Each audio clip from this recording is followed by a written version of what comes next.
is surely, I notice my friends across the way now are utterly uninterested in any organization you've been a part of. They're suddenly utterly uninterested in things you wrote in the past. They're utterly uninterested in who you give money to.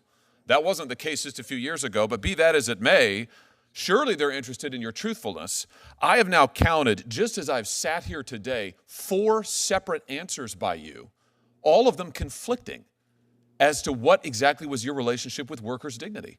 So let's just get this nailed down. First of all, did you disclose your relationship with workers' dignity to this committee? Don't look at the chairman, look at me. I'm not sure that I included that. I don't remember, Senator. Oh, I think you do. The answer is no.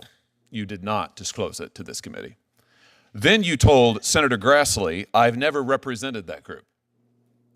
Then you told Senator Lee, next, that you had indeed advised them, and that you'd advise them as a member of a legal advisory board. You said 10 years ago. Hey everyone, welcome back to the channel. Today we're diving into a heated exchange that has set the political world ablaze. Senator Josh Hawley just confronted a Biden judicial nominee, Ms. Campbell, in a Senate hearing, and let me tell you, it was intense. We're breaking down the top 10 key points from this fiery session, and you don't want to miss it. Stick around because point number 9 will blow your mind. And hey, if you're into sharp political commentary and the latest updates, hit that subscribe button and turn on the notifications so you never miss a thing. Let's start with Senator Hawley's opening salvo. Right off the bat, he questioned Ms. Campbell's truthfulness under oath, focusing on her ties to an organization called Workers' Dignity. He wasn't holding back, pointing out what he saw as a pattern of dishonesty. Can you imagine the pressure in that room? And trust me, things only escalated from there. Now here's where it gets messy. Hawley exposed a series of conflicting statements from Campbell about her involvement with Workers' Dignity. At first she said she'd never represented them, then she admitted to advising them, then claimed it was brief, and finally said it lasted several years. Oh, and she also failed to disclose this association to the Senate committee. That's a major red flag for a judicial nominee, don't you think? But wait, it gets more intense. Hawley accused her of outright lying under oath about her role on a legal advisory board for Workers' Dignity. And then, he dropped another bombshell. Workers' Dignity has made highly controversial statements about Israel, even accusing the nation of ethnic cleansing. Hawley pressed her on whether she agreed with those views, but her responses? Let's just say they weren't exactly reassuring. Next up, Hawley questioned her largest political donation to Odessa Kelly, a candidate with radical views who has publicly called members of Congress Satanists. Why would Campbell back someone like that? Her defense? Kelly is her neighbor. Okay, but is that a good enough reason to make your biggest donation ever? Let me know what you think in the comments below. And finally, Hawley wrapped it all up with a blistering conclusion. He accused Campbell of a clear pattern of misrepresentation and declared her unfit to serve on the federal bench. Either all of these people are lying, or you are, he said. Ouch. This moment has sparked major debates about accountability and transparency for nominees. Ago. Right?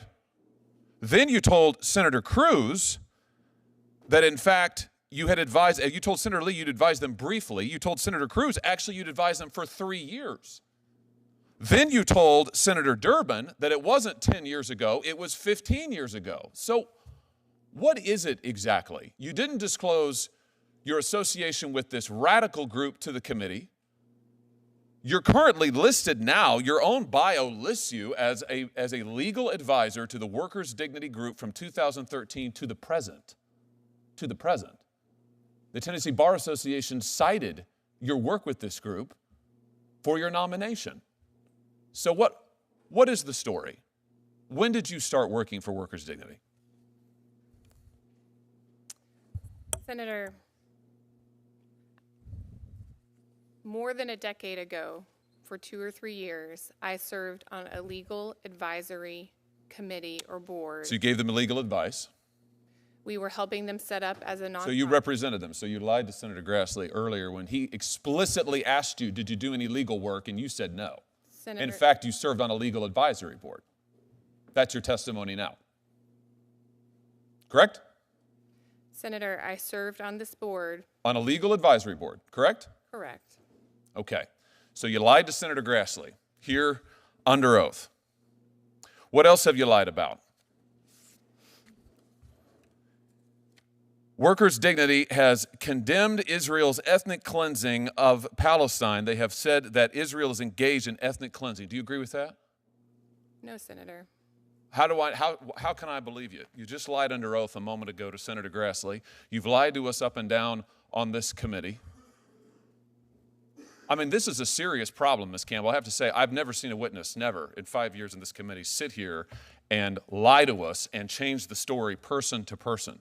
Why are you doing it? What is it? Why are you afraid to tell the truth about workers' dignity? Why have you lied to this committee? Why didn't you disclose it?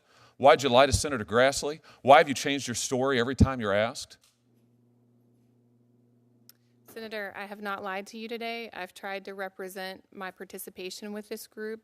What you've done is you've misrepresented your participation with this group. You apologize to Senator Cruz for any confusion. You've created the confusion deliberately. So, what do you think? Does Senator Hawley have a point, or is this a case of overreach? Let me know your thoughts down in the comments. And if you enjoyed this breakdown, smash that like button and share this video with your friends. Don't forget to hit subscribe and turn on the bell icon for more political deep dives like this. Thanks for watching, and I'll see you in the next one.